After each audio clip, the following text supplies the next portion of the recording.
Assalamualaikum warahmatullahi wabarakatuh. Apa kabar semuanya? Sehat dan bahagia ya, amin. Bismillahirrahmanirrahim. Pecinta anggrek, saya hari ini pengen nambah koleksi anggrek di Kebun Flower Family Fun dengan cara pecah botol. Gimana caranya? Ikuti aja ya. Dan jangan lupa sebelumnya subscribe, like, comment, dan share.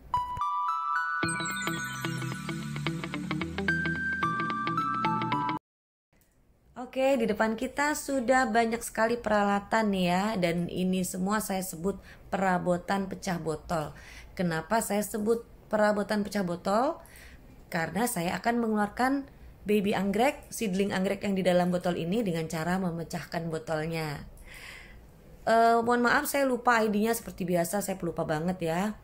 Tapi yang jelas saya suka banget dengan seedling kali ini karena akarnya sudah sangat besar-besar, sehat kelihatannya. Jadi saya sangat yakin seedling ini akan tumbuh sangat sempurna, insya Allah ya. Saya sudah mencoba beberapa kali menanam seedling ya, yang dari dalam botol. Dan mengeluarkan seedlingnya saya menggunakan beberapa cara. Sudah pernah yang dengan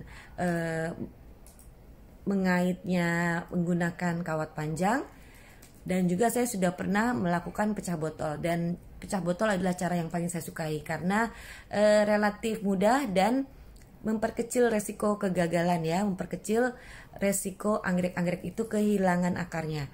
Oke, apa aja yang kita butuhkan di sini? Di sini ada berbagai macam jenis air ya. Airnya yang tengah ini adalah larutan fungisida untuk mencegah seedling tadi terkena jamur. Kemudian yang kanan kirinya itu adalah air biasa ya, yang untuk kita membilas seedling nanti, karena seedling di dalam botol itu mengandung jelly ya. Dan ketika kita menanam, jelly tadi harus sudah bersih, harus gak ada lagi yang dibawa oleh si seedling ya, kecuali akar. Oke, kita lanjutkan lagi caranya. Ini adalah dengan memecahkan botolnya pertama kali ya. Yang pasti, nah seperti ini, kita harus lakukan dengan hati-hati karena pecahan botolnya itu sangat ini ya, sangat bisa mengenai tangan kita. Tapi kalau saya sih sudah kebal ya karena saya biasa main reok Ponorogo. Saya lagi membersihkan seedling dari jelly yang menempel pada anggreknya. Harus dilakukan dengan hati-hati karena akar bisa saja patah. Dan jangan lupa akar inilah nanti yang akan menjadi penopang hidup bagi si seedling. Kemudian jangan lupa juga untuk memisah-misahkan ya antara seedling yang ukurannya besar dengan seedling yang ukurannya kecil. Ini sih hanya untuk mempermudah klasifikasi aja kalau saya ya. Kemudian nanti yang besar-besar ini lebih dulu diproses ya, baru kemudian yang kecil-kecil. Karena apa? Karena yang besar-besar itu kemungkinan hidupnya itu mendekati 99% ya. Sedangkan yang masih kecil-kecil itu kemungkinan gagalnya mendekati 99%. Jadi kalau menurut saya kita lebih baik mendulukan yang ini ya, potensial.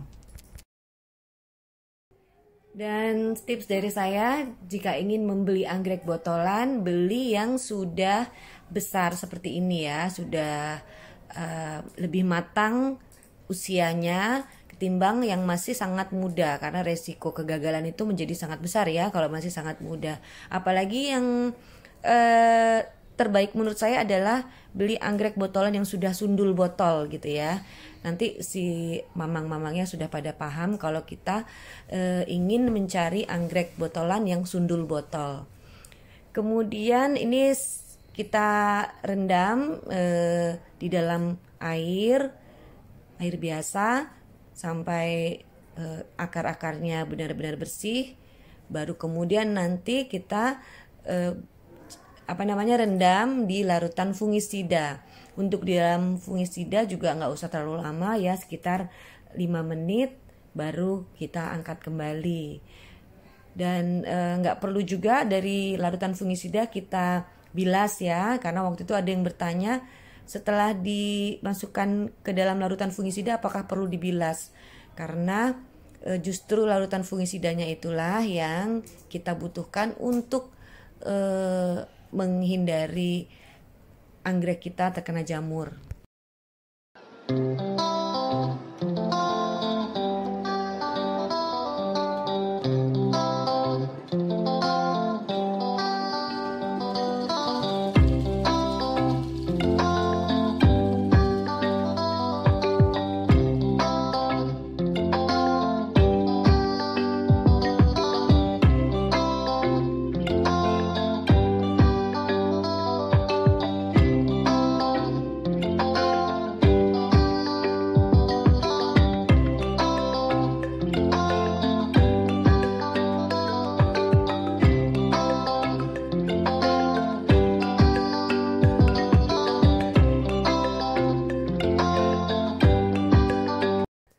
Setelah kita rendam di dalam larutan fungisida, seedling tadi kita angin-anginkan di atas kertas koran seperti ini ya, supaya airnya menyerap pada koran dan ketika kita menanam tidak ada lagi serapan-serapan air sehingga menjadikan seedling tadi menjadi busuk.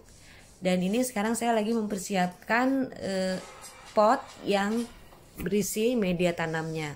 Di sini saya gunakan akar kadaka karena akar kadaka itu menurut saya lebih sesuai ya untuk iklim di tempat saya tinggal. Di sini cuaca sangat panas, kemudian kelembabannya itu kurang ideal, maka itu saya perlu media tanam yang bisa mengikat air dan menambah kelembaban. Dan akar kadaka menurut saya insya Allah paling cocok. Dan ini sebelum akar kadaka saya juga memadatkan potnya dengan menambahkan arang ya, jadi supaya potnya itu tidak berisi akar kadaka seluruhnya. Akan lebih baik lagi kalau menurut saya memilih pot kecil yang tidak terlalu tinggi seperti yang saya pakai ini ya. Mohon maaf saya nggak bisa menemukan pot yang lebih pendek ukurannya. Jadi saya harus mengganjal dengan menggunakan arang. Kalau semuanya saya penuhin dengan akar kadaka, nanti aerasinya kurang baik dan juga terlalu lembab ya. Maka itu saya perlu membalanskannya dengan menggunakan arang. Nah ini saya sudah mulai menanam seedling pertama. Bismillahirrahmanirrahim. Semoga tumbuh sehat dan gak ada masalah ya, karena masalah yang biasa timbul pada seedling itu antara lain adalah terkena hama, kemudian karena busuk, juga bisa karena terlalu kering. Nah jadi ketiga hal inilah ya yang biasa terjadi ketika kita menanam seedling. Jadi antisipasinya seperti apa? Ya menurut saya alokasikan waktu sebanyak-banyaknya ketika Anda merawat seedling.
depan kita sudah ada baby anggrek. Sebenarnya bukan baby lagi ya, karena ini usianya sudah kira-kira 1 tahun. Ini adalah seedling yang dulu saya tanam dan alhamdulillah berhasil. Dan seperti yang saya bilang tadi, bahwa ketika kita memutuskan untuk merawat seedling, artinya kita memang harus memperhatikan segala sesuatunya ya, seperti misalnya pengendalian hama dan juga pemupukan. Bicara mengenai pemupukan, ketika seedling baru pertama kali ditanam, kita pending dulu pemupukan sampai dia berusia 2 minggu. Terima kasih sudah bersama Flower Family Fun dan semoga bermanfaat ya. Wassalam.